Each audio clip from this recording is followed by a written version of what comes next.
जोहार पेद्दी सुदर्शन रेड्डी जोहार जोहार जोहार पेद्दी सुदर्शन रेड्डी जोहार जोहार जय तेलंगाణ जय तेलंगाణ సోదరుడు వికాస్ అయినటువంటి ఉద్యమకారుడు నర్సంపేట మాజీ శాసనసభ్యుడు శ్రీ పెద్ది సుదర్శన్ రెడ్డి గారి మరణం తీవ్రంగా కలతపరిచింది అందరినీ కూడా.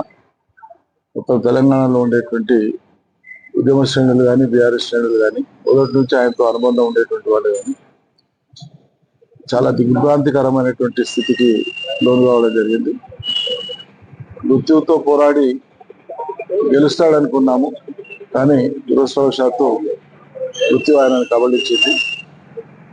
తెలంగాణ ఉద్యమంలో మొదటి నుంచి నిఖార్సు అయినటువంటి ఉద్యమకారుడిగా వీరోచితంగా పోరాడినటువంటి ఒక వీరుడు అతను. నాకు వ్యక్తిగతంగా కూడా చాలా ఆత్మీయుడు. వరంగల్ జిల్లా ఉద్యమంలో, ఉమ్మడి వరంగల్ జిల్లా ఉద్యమంలో తొలినాళ్ల నుంచి కూడా దాదాపు దశాబ్ద కాలం పాటు ఉద్యమానికి మూలస్తంభం లాగా ఒకడే పెద్ద దిక్కై నడిపినాడు ఉద్యమాన్ని. ఎటువంటి ఒత్తిళ్ళైనా, ఎటువంటి విపత్కర పరిస్థితులైనా పార్టీని కానీ నాయకుడిని కానీ వదిలిపెట్టలేదు.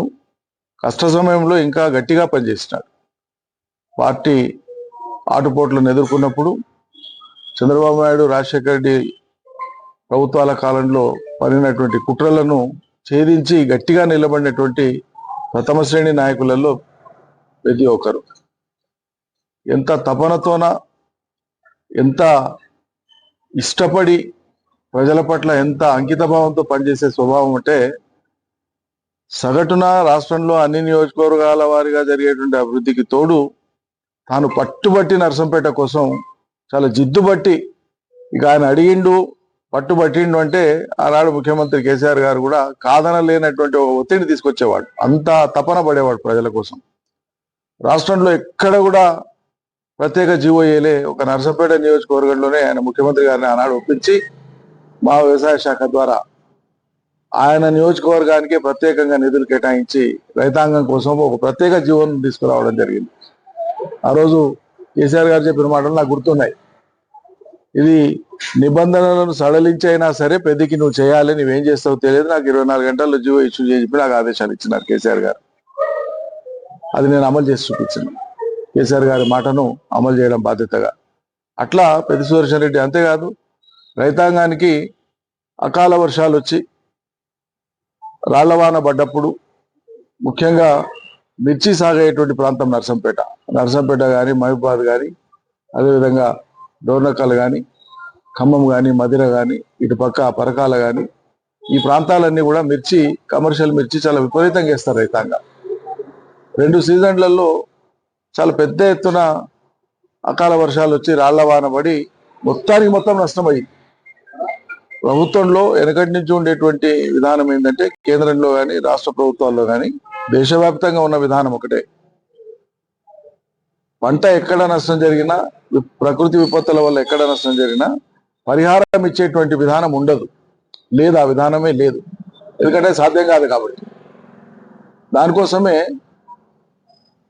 దానికి రిహాబిలిటేషన్ కింద ప్రత్యామ్నాయంగా, పునరావాసం కింద మళ్ళీ పంటకు ప్రత్యామ్నాయంగా సహాయపడేటువంటి సహాయక చర్యలు ఉంటాయి.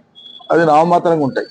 ఎప్పుడైనా ఏ ప్రభుత్వాల్లోనైనా సరే తుఫాన్లు వచ్చినా, రాళ్లవాన వచ్చినా, ఇంకో రకమైన ప్రకృతి విపత్తు వచ్చినా పంటలు నష్టం జరిగినప్పుడు కలిగేటువంటిది ఏదైనా ఇన్సూరెన్స్ ఉంటే కవరేజ్ ఉంటుంది, అది వేరు. కానీ ప్రభుత్వాల పరంగా చేసేటువంటిది మాత్రం కేవలం రిలీఫ్ అండ్ రిహాబిలిటేషన్ మాత్రమే ఉంటుంది. అది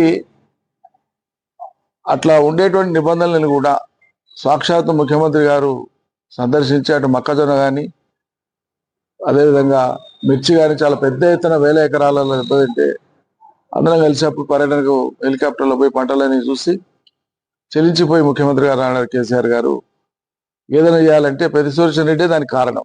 మీరు ఏం చేస్తారో తెలియదు సార్, పాత పద్ధతులలో కాదు కొత్త పద్ధతుల్లో రైతాంగానికి ఏమైనా చేయాలంటే ఆ రోజు ఎకరాకు 10,000 చొప్పున అప్పటికప్పుడు అక్కడ ప్రకటన చేసి రావడం జరిగింది.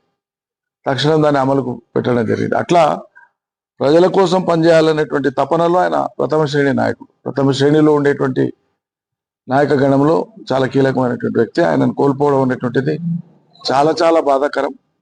ఆయన కుటుంబానికి, ఆయనతో ఉండేటువంటి శ్రేణులకు అందరికి కూడా నేను ప్రగాఢమైనటువంటి సానుభూతిని సందర్భంగా తెలియజేస్తూ అందరూ గుండె నింపరం చేసుకొని సుదర్శన్ రెడ్డి కలలు కన్నటువంటి తెలంగాణ సాకారమైంది.